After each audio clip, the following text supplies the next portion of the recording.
चलिए student, extra questions कर रहे हैं हम लोग चैप्टर नंबर 2 क्लास 10th के। तो स्टार्ट करते हैं क्वेश्चन करना। ठीक है, रीड कर लेते हैं क्वेश्चन को।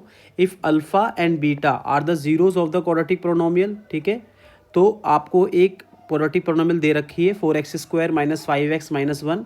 आपको alpha square beta plus alpha into beta का होल स्क्वायर की आपको क्या करनी है, वैल्यूज़ निकालनी है। ठीक है, सो कैसे वैल्यूज़ निकालेंगे आइए हम लोग करते हैं। सबसे पहले हम लोग क्या करेंगे, सॉल्यूशन नंबर 3 लिखेंगे और सॉल्व करेंगे। देखो क्या लिखा हुआ है, 4x² माइनस का 5x माइनस का 1, ये लिखा हुआ है। ठीक है, समझ में आया। इसके बाद क्या करेंगे, सबसे पहले आप निकालो अल्फ़ा प्लस बीटा की वैल्यू निकालो। ठीक है, अल्फ़ा प्लस बीटा की वैल्यू निकालो, क्या होती है, -b/a होती है। ठीक है, तो अल्फ़ा प्लस बीटा और ए बी सी की वैल्यू क्या आ गई स्टूडेंट, यहाँ पर ए की वैल्यू आ गई 4, बी की वैल्यू कितनी आ जाएगी -5, सी की वैल्यू कितनी आ जाएगी -1। ए की वैल्यू कैसे पता लगाया, जो एक्स स्क्वायर के साथ होता है वो ए की वैल्यू होती है, एक्स के साथ जो होगा वो बी की वैल्यू होगी और जो अकेला है वो सी की वैल्यू होगी, इस तरीके से। ठीक है, समझ में आया। ठीक है, तो ये ध्यान रखना। ठीक है, अल्फ़ा प्लस बीटा की वैल्यू -b/a, तो माइनस और यहाँ पे कितना आ गया -5, राइट।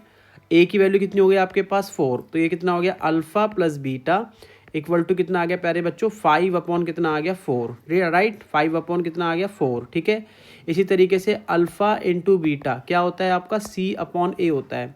तो अल्फ़ा इंटू बीटा सी कितना हो गया -1, ए कितना हो गया आपके पास 4, है ना। ये वैल्यूज़ हो गई आपके पास, समझ में आया कि नहीं। ठीक है, इसके बाद क्या करेंगे आगे चल के, अगर आप देखें क्या करना है आपको, इसके बाद आपको निकालना क्या है, निकालना है आपको alpha square beta plus alpha into beta का होल स्क्वायर की होल स्क्वायर नहीं, अल्फ़ा बीटा का स्क्वायर निकालना है। तो सिंपल सी बात है, मैं क्या करूँगा, मैं इसमें कॉमन निकाल दूंगा। क्या करूँगा, मैं कॉमन निकालूंगा। अल्फ़ा बीटा मेरे पास कॉमन आ जाएगा, अंदर क्या बचेगा अल्फ़ा प्लस बीटा, बस हो गया काम। अल्फ़ा बीटा की वैल्यू हमारे पास है ही, which is -1/4। Alpha plus beta की वैल्यू कितनी है बच्चा, 5/4, है ना। मल्टीप्लाई कर देंगे, -5 कितना आ गया आपके पास 16 इज़ योर आंसर। समझ में आया। इस तरीके से क्वेश्चंस करते हैं और इस टाइप के ही क्वेश्चन एग्जाम के अंदर आते हैं।